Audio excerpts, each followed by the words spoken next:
All right, Krista Smith here with Octavia Spencer, who stars in Fruitvale as Oscar, the doomed 22-year-old son's mother. It was a great film.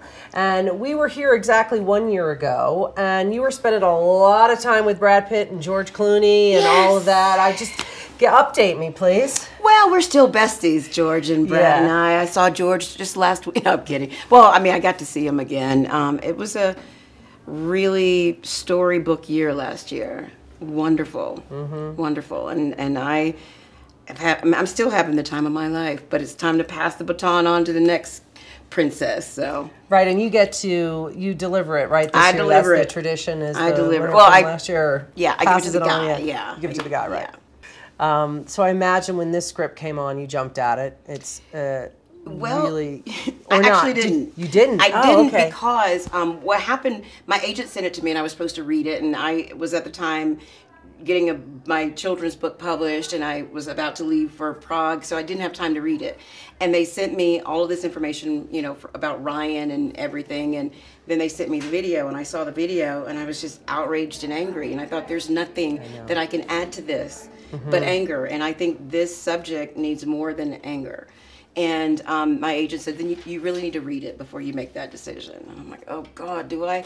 And I'm so glad that I did, because he could have gone any way with the story, but he really just told it from the perspective of this young man who does have a checkered past, but who's fighting for redemption. And then he loses his life so tragically, but it didn't have an accusatory tone, which is probably the way I would have, approached it. But I'm so glad that he approached it with an open mind. Yeah, and you see it. The thing that just got at me in this movie was how there's little telegraphing stuff that happens. The dog that gets hit, and the little bit of the tension, and then you see his flashback with you, and he's in prison. And then there's those moments that it's those fateful things when you stop him in the car because he's calling you from the car. It's your birthday.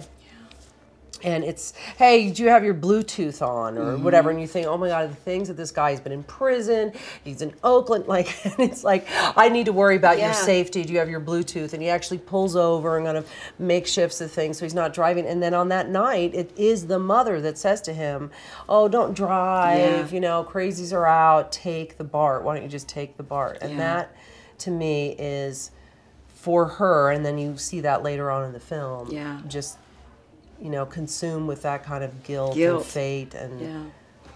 And that was what really just broke my heart, because she said, I told him to take the BART, and it was all because she wanted to protect him, and all because she knew that with that many young men, there were so many things that could have transpired. New Year's Eve, festive, but chaos ensues, and so she was really thinking about him keeping his life on track. Oh, well, it's great to see you again. Thank you for having me. Oh, of course. I hope at the same time next year. I hope so.